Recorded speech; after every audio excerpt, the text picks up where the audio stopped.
আমরা পীর সাহেব চরমনাইকে দেখেছি, তিনি মানুষকে পরিশোধন করেন।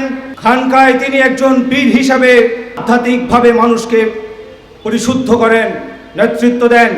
আবার একই সাথে বাংলাদেশে যখন বাতিলরা মাথাচাড়া দিতে চায়, পীর সাহেব চরমনাইয়ের হুঙ্কারে বাংলাদেশের আসমান জমিন কেঁপে ওঠে।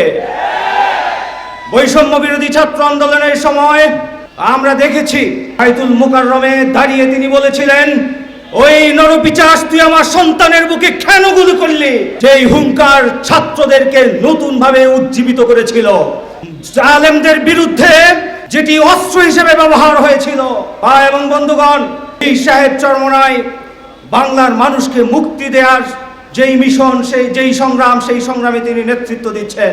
স্বাধীনতার 54 বছর পর্যন্ত বাংলাদেশে যারা নেতৃত্ব দিয়েছেন, ক্ষমতায় ছিলেন, মানুষের ভাগ্য পরিবর্তনের জন্য তাদের কার্যক্রম চোখে পড়েনি আমাদের, বরং তারা নিজেদের ভাগ্য পরিবর্তনের জন্য তারা নিজেদের আখের গুছিয়েছিল।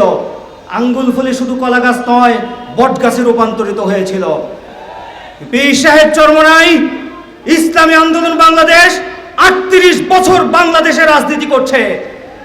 বাংলাদেশে কোন দুর্নীতির সাথে ইসলামী আন্দোলন বাংলাদেশের কোনো সম্পর্ক নাই।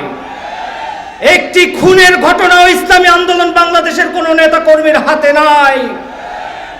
পীর সাহেব চরমনাইয়ের এই বলিষ্ঠ ভূমিকা একটি নতুন বাংলাদেশের স্বপ্ন দেখায়।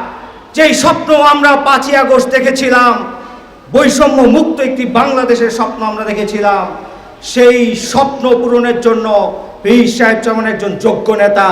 ইসলামী আন্দোলন বাংলাদেশ একটি যোগ্য রাজনৈতিক সংগঠন। ভাই এবং বন্ধুগণ, 5 তারিখের পর থেকে দীর্ঘদিন আজ অন্তর্বর্তীকালীন সরকার রাষ্ট্র পরিচালনা করছে।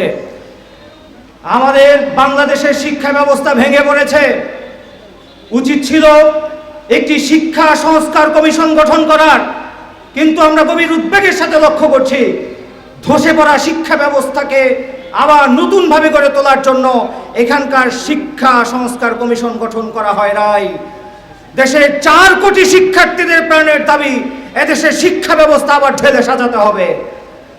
ভাই এবং বন্ধুগণ, এদেশের শিক্ষা ব্যবস্থাকে যদি ঢেলে সাজানো না যায়, আমরা মাথা উঁচু করে বিশ্বের বুকে দাঁড়াতে পারবো না। এজন্য শিক্ষা প্রতিষ্ঠান থেকে যে অন্যায় অবিচার দূরীভূত হয়েছে, তা নতুন করে আর প্রতিষ্ঠিত হতে দেওয়া যাবে না। শিক্ষা প্রতিষ্ঠানগুলো সন্ত্রাসের আখ্যায় পরিণত হয়েছিল, শিক্ষার্থীদের উপর নির্যাতন হতো, গেস্টরুম গণরুমের কালচার ছিল, শিক্ষার্থীদেরকে নানানভাবে তাদেরকে অত্যাচার করা হতো।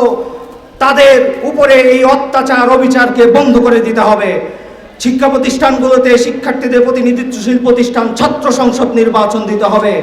আসুন আগামী দিনে একটি সুখী সমৃদ্ধশীল বাংলাদেশ বিনির্মাণের জন্য, একটি সুখী সমৃদ্ধশীল বাংলাদেশ বিনির্মাণের জন্য পীর সাহেব চরমনাইয়ের নেতৃত্বে, ইসলামী আন্দোলন বাংলাদেশের নেতৃত্বে একটি ঐক্যবদ্ধ গণ আন্দোলন গড়ে তুলি। আল্লাহ তাআলা আমাদেরকে কবুল করুক। নাসরুম মিনাল্লাহি ওয়া ফাতহুন করিব ওয়া বাশশিরিল মুমিনিন। ধন্যবাদ সবাইকে।